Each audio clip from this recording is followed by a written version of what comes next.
All right. So what we're going to do with this bristle brush is going to leave a lot of gaps between, okay? By leaving a lot of gaps, it's actually going to make most of the work of the guitar for me. I actually don't have to work too hard. So I'm just going to grab some of my browns here, a little bit of my yellows. All right. And I'm going to follow the contour of my guitar, okay? So I'm going to follow the brush strokes in the direction of my guitar.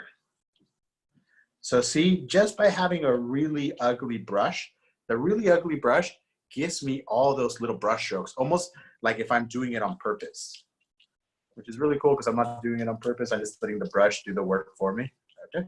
Once I have that, I'll go ahead and I'll just put the color wherever I see it, all right? Now I'm gonna go to my little darker color, a little bit more of a brown color. And again, thin it down. You don't want the paint to be too thick. If not, it's just going to give you like really big brush strokes. And I'm going to go ahead and do the same thing. Just pull lines in the direction of the guitar.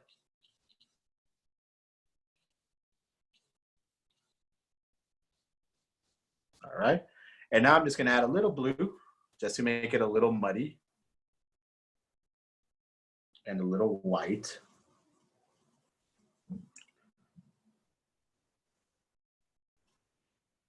Right, here we go. And I'm just gonna go ahead and add just a little bit of a darker value that starts right next to the neck.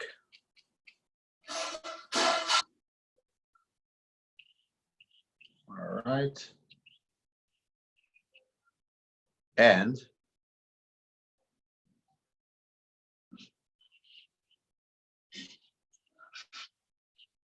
that is going to be pretty much it, okay? So I'm just trying to get color variation. I'm trying to get just very, very, very basic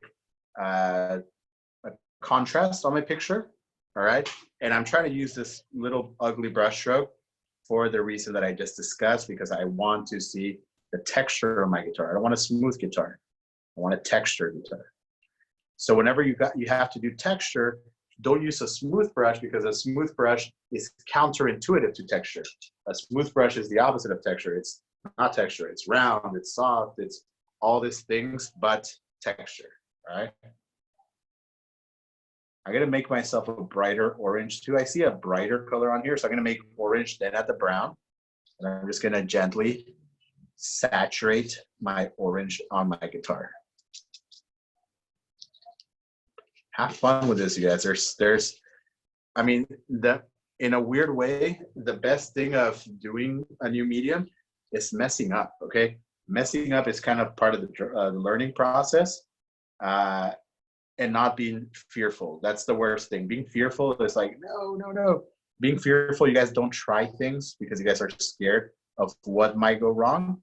Try things, even if things go wrong, and let's try to see how it could actually help us in the future, or how we could omit something that went really off, really wrong, okay?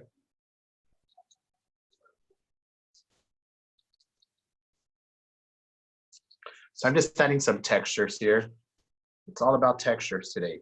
Dab your brush, scumble your brush, you know, make sure that this picture is not smooth, okay? Make sure there is some texture to your guitar. Make sure there is some texture to your form, all right? All right, so I just did that, you know, pretty simple, pretty straightforward. Now comes the real important part, okay? Now comes the lighter colors, anything that have white or that has white, and anything that has white will actually define the picture quite a bit, okay? And that's gonna be it. After that, we are gonna be done. I like your video, Drew, if you're moving. All right, so we're gonna make a light gray here, just using blue and brown. Make sure it's a light gray, so there's a lot of white, okay? Then, to this blue and white, I'm gonna add some of this muddy yellow that I have, okay? So a little bit too muddy. All right, here we go, just playing around with my colors. And And I'm gonna add some of the color on the highlights on the guitar. This guitar is really old. So while new guitars would actually show you like a super nice bright color, anything that is old is anything but bright, okay?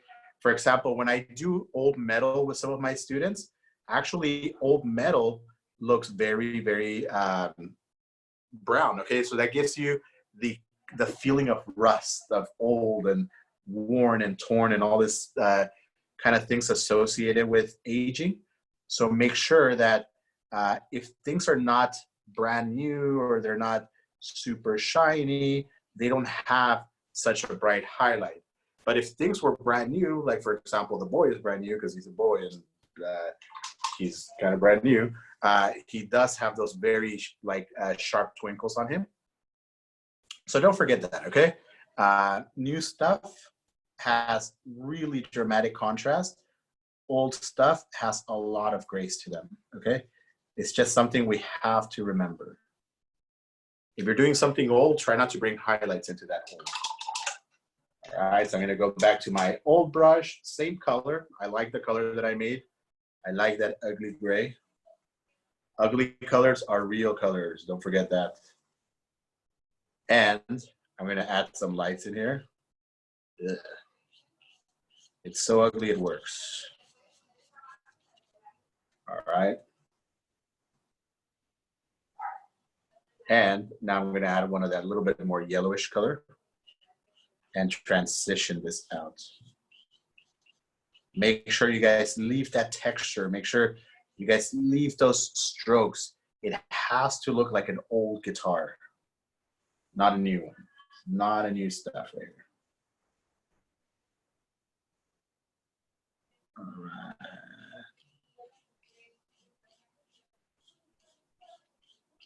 All right, so I'm pretty happy with my gray colors. Kind of gives me some volume to my guitar.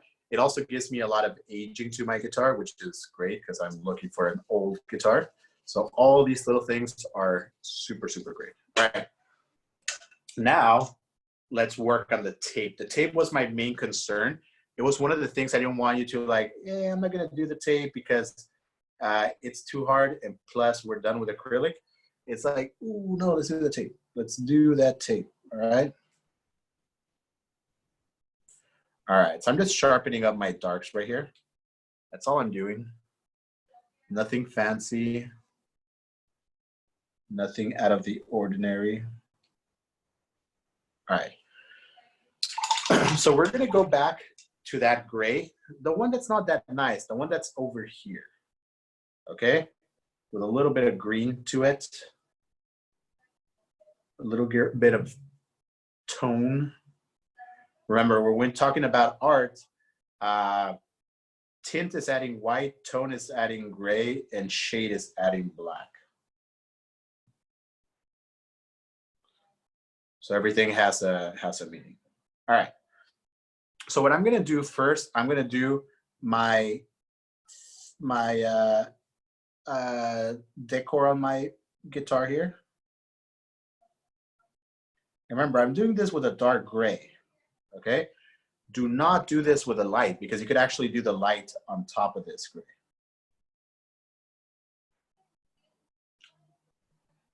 So I'm sharpening up some of my shapes here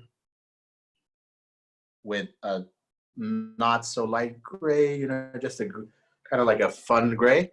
Now, with this dark color too, I'm gonna go ahead and I'm gonna draw the tape, all right? So don't forget, the tape is gonna change, sorry, the tape is gonna change directions once it hits a new direction on the guitar. So here it's gonna be kind of going one way, and then it's gonna change and kind of go the other way, all right? So once I have this here, all the way to the edge of the guitar here.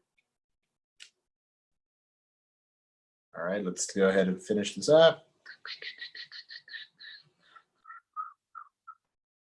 Okay, so once I get to the top here, I'm gonna change my direction of my tape a little bit more diagonal.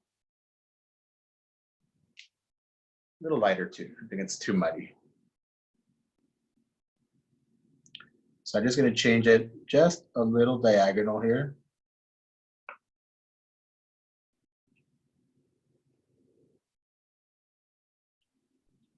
That's important that the direction changes, okay? That's actually what's going to make this thing perceive like it's actually going to a new place. And I'm going to go back to my good old ugly up here.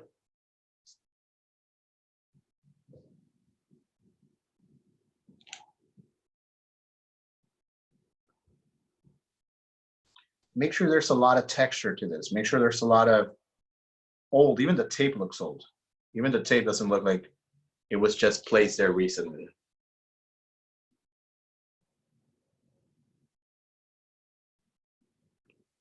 All right. And I'm going to go ahead and change the direction. So it's going here. Now I'm going to have it go more straight. But make sure that direction changes.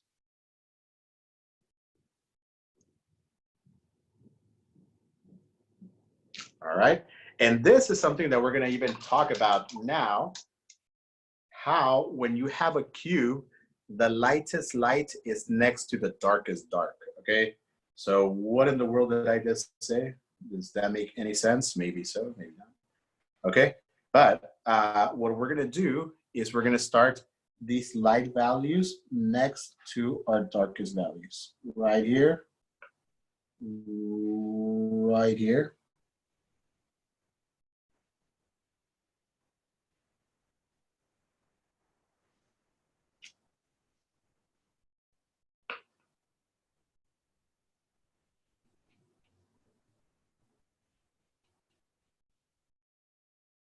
Okay.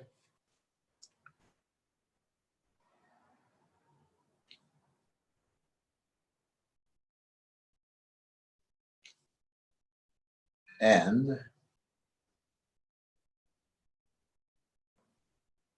right here. So don't forget, I'm starting my light right next to my dark.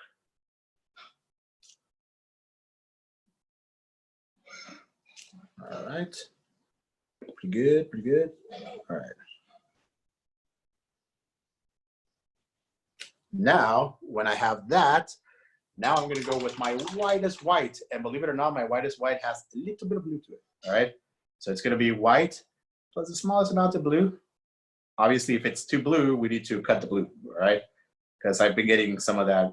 Oh, my color is way too blue. How could I change it? Don't add too much blue. All right. Now, I'm going to start where this is the lightest. Okay. And it's actually the lightest here.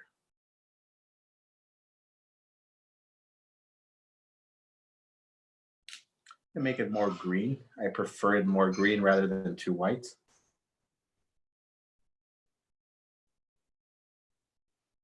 All right. More green. All right, here we go.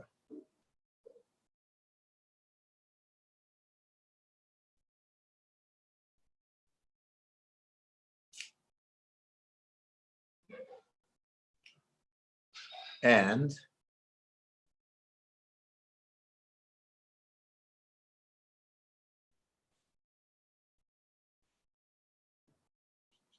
now, once I have that little light, I'm just going to come in with pure white and just touch the corners and gently work it out. Touch the corners or the edges and then gently work it out. And that, you guys, gives you texture, gives you tape, gives you a whole different feeling. And now you can call this painting done. Okay, it actually took me 20 minutes, so it didn't take me long. But if you guys are going to practice this at home, if it takes a little longer, let it take a little longer. Remember, you're looking for quality, you're not looking for speed. All right?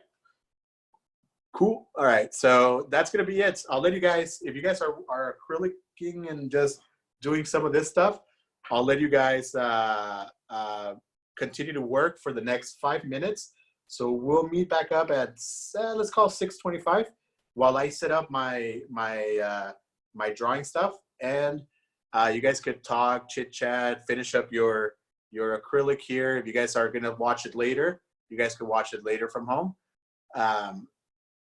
But